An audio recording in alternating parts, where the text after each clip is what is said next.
Hi everyone, I'm Petra, the Beach Education Officer for the City of Sturt and Port Adelaide Enfield. And this is Gwen. Gwen is my dog. And we're here today to chat with you about how to interpret your dog's body language. So any of us that live with a dog know that they are just full of personality, and we'd just love to know what they're thinking. There are certainly times where they make decisions that don't make sense to us, but unfortunately we can't do that yet. And so it's really important for us to know how they're trying to communicate with us and being able to interpret their body language accurately, and then knowing what to do about it as well.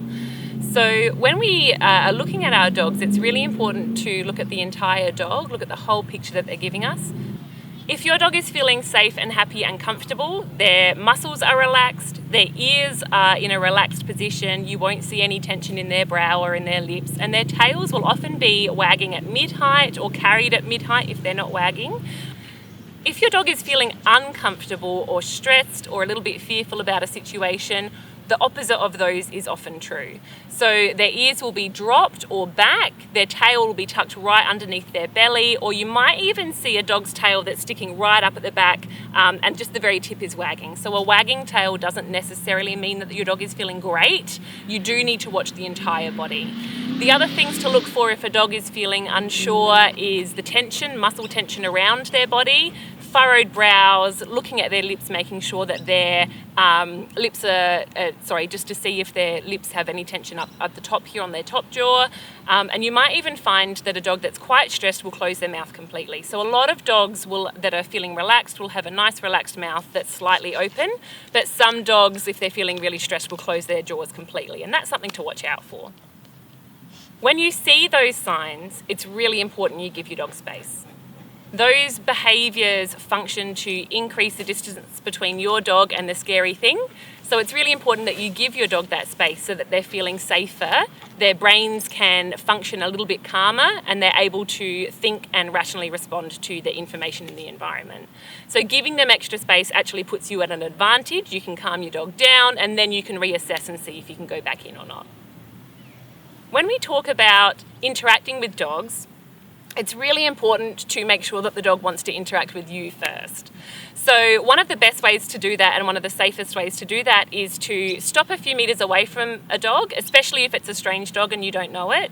Let them approach you. We don't need to stick our hands out anymore. If you don't know that a dog's friendly, we definitely don't want to offer an appendage to them. They can smell us a mile away. So you can absolutely just stand still and let them approach you. And then what we want to do is what we call a consent test. And this is how we know what spots on your dog's body they absolutely love to have patted, but it also lets you know whether they're interested in a pat right now. And you might find that when you're out and about, they're not interested in being petted because they've got better things to focus on, which is totally fine. It doesn't mean they don't love you, just means that right now they're a little bit distracted. A consent test is where you give your dog a little bit of a scratch on the chin or the chest or their shoulders. A lot of people reach over the top of a dog's head and try and give them a pat on top of the head. There's no research to say that they love it. Most dogs will duck their heads away or try and lift their head up to see where that hand is going. They don't appreciate that at all. Chin and chest, that's the best. It's the safest message that we can tell everyone that's interacting with our dogs, especially children. So you give them a little bit of a scratch on their chin or chest or shoulders if you're not sure, and then you stop and you see what the dog does. And if the dog is really invested in that interaction, they might look at you in shock as if, how dare you stop? They might come and nudge you. They might lift your hand up with their nose. They might grab you and bring you back to them. Those are all signs that they're loving that interaction.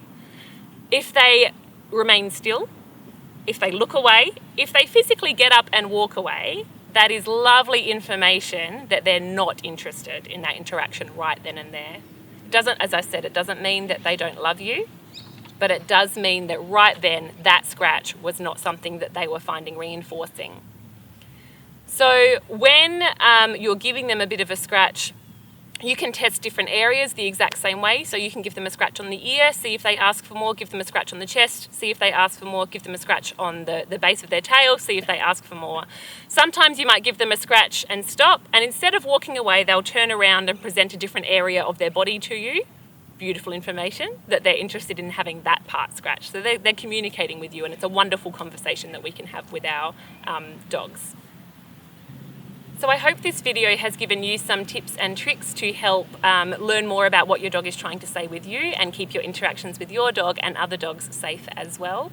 You can check out your local council websites for more information about safe interactions with dogs and body language, and don't forget to keep an eye out for more videos in this series to learn more about how we can share our lives safely with the dogs in our care. Thanks.